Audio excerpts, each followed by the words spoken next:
Hello, good evening, Halftime TV viewers and subscribers. And we're a little bit in a different mood this evening because I think, and I'm going to say it straight off the bat, the organizers for the Paris 2024 Olympic Games should be embarrassed. Before I even go any further, big shout out to all the athletes who have competed so far at the Paris Olympics. Big shout out to everyone who's dedicated so much effort and they've spent countless evenings and mornings, early mornings, going out there, putting in the practice, training so hard to get to the Olympic Games. Again, the mere prestige of the Olympic Games and the weight that it comes with, a lot of people are just happy merely being there, right? So shout out to everyone. If you're new to Halftime TV, welcome. We appreciate all the love and the support that you've given to us over the last couple of days / weeks. We'll be doing the preview for tomorrow's events at 9:30. So in just about 30 minutes, we'll return to the live stream and we'll do our preview for the 100-meter semifinal and final that is to come tomorrow. We also have the 200 meters coming tomorrow as well. So before we even get to that, as I said, we're going to talk about that. We're going to dedicate an entire show towards that.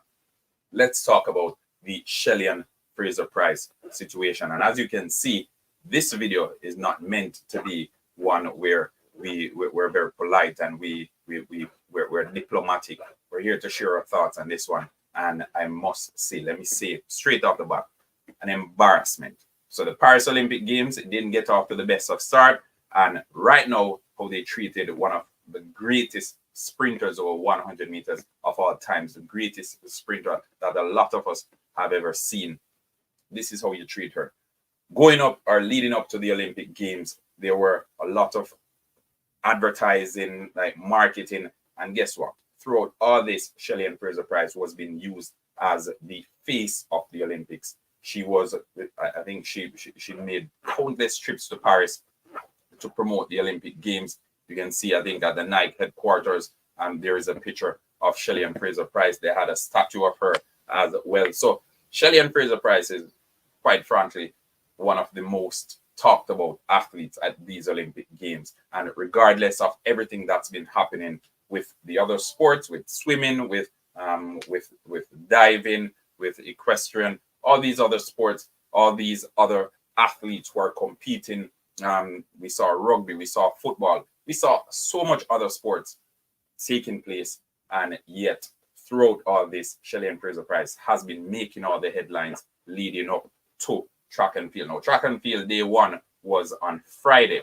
So we saw Shelly-Ann Fraser-Pryce for the first time on Friday. And she looked good. She looked good. She came second. She dipped below 11 seconds as well. And a lot of the fans, including myself, we were excited to see Shelly-Ann Fraser-Pryce in the semifinal, right? We wanted to see her, especially since that semifinal that Shelly-Ann Fraser-Pryce was placed in was the podium semifinal. And I said podium semifinal because, in my opinion, at least 3 of the females coming from that semifinal would actually be podium contenders. And we did a preview on that race. We named it podium semifinal as well. And in hindsight now, we're looking back and we're saying, possibly could be onto something, because Julian Alfred and Sha'Carri Richardson, 2 of the athletes from semifinal number 2, they ended up being first and second respectively. I'm not saying Melissa Jefferson didn't give a big performance. I'm not saying she wasn't impressive. But what I'm saying is I expected Shelly-Ann Fraser-Pryce to be amongst the mix. And if she got to the final, there's no telling what could have happened. But back to the organizers, because I don't want to talk about what if. I'm talking about the organizers and how they dealt with this situation with Shelly-Ann Fraser-Pryce. I know she subsequently got injured.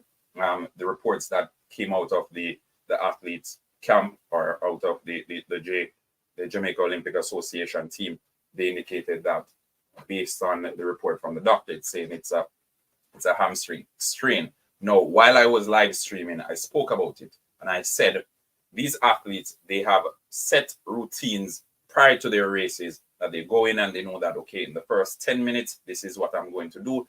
Next 15 minutes to follow, this is what I'm going to work on, etc., etc. So what that does is that prepares them properly for the races ahead or the race ahead.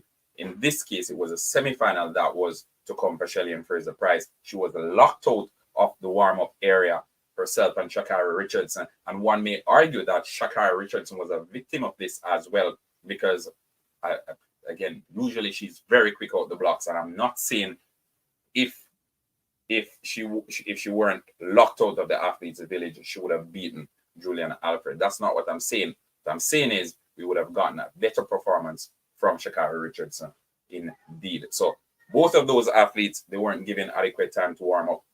One of the athletes went on to compete. She was placed second, considering that she was one of the favorites. And again, not saying Sha'Carri Richardson would have won this race, but what I'm saying is the meet organizers, they robbed us, the fans, of what could have been it was an amazing 100-meter final, but it could have been even better had Sha'Carri and Shelly-Ann Fraser-Pryce been a part of the mix. And we could even go as far as to say what they did by locking out both these athletes resulted in Shelly-Ann Fraser-Pryce picking up that injury, because now she had to work twice as hard to ensure that she was ready and she was warming up, and her condition was in competing shape come the next couple of minutes. So I'm curious to hear what you guys have to say, but in my opinion, I think the athletes, they deserve better. And Shelly-Ann Fraser-Pryce, for someone who's been at 2008 Olympics, 2012, 2016, 2020,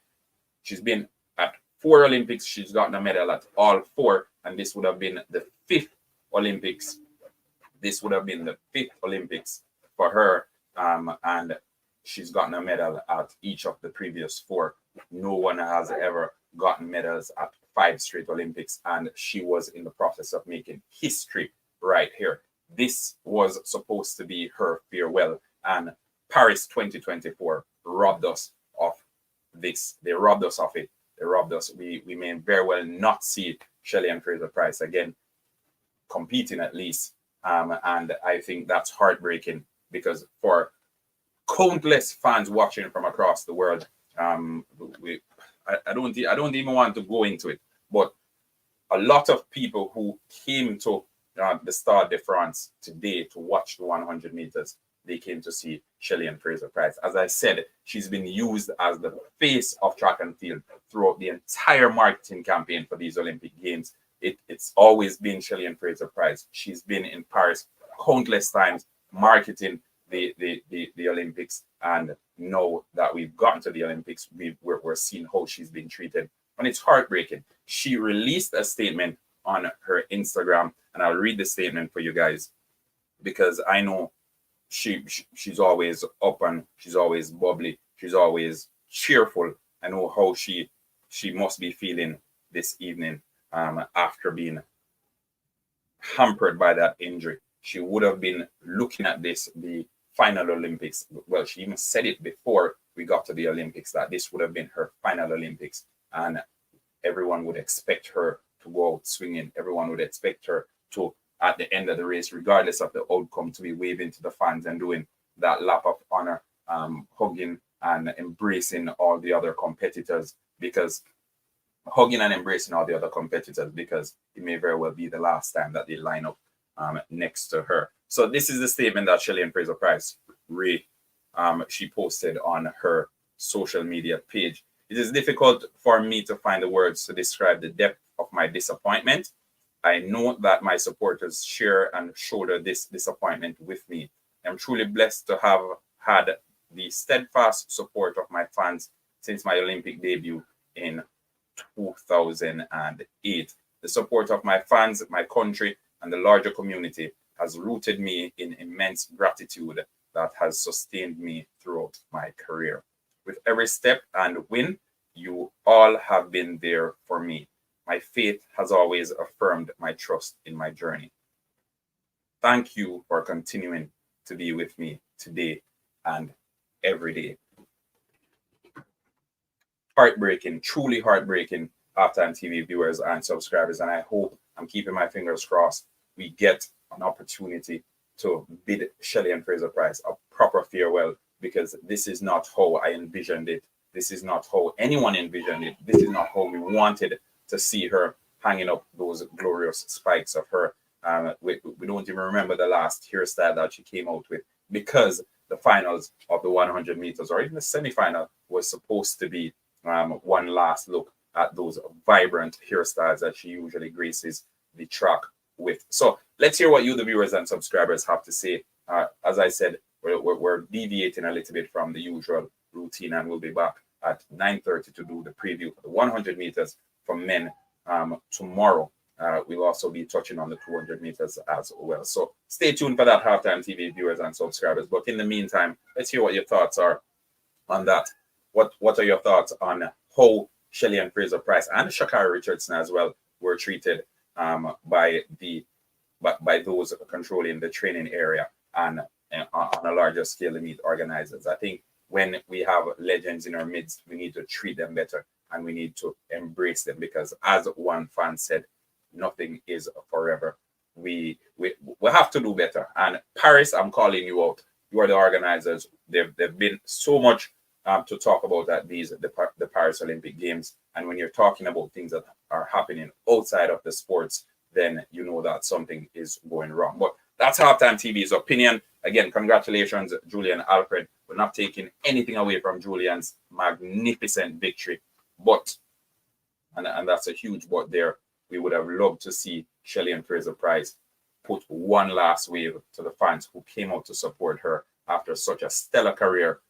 I think this is not how we envision the story to end. But let's hear what your thoughts are. Remember, like, share, subscribe, and let's keep the conversation going in the comment section. We'll be back at 9:30 to discuss the preview for the men's 100 meters. Peace out. We'll talk soon.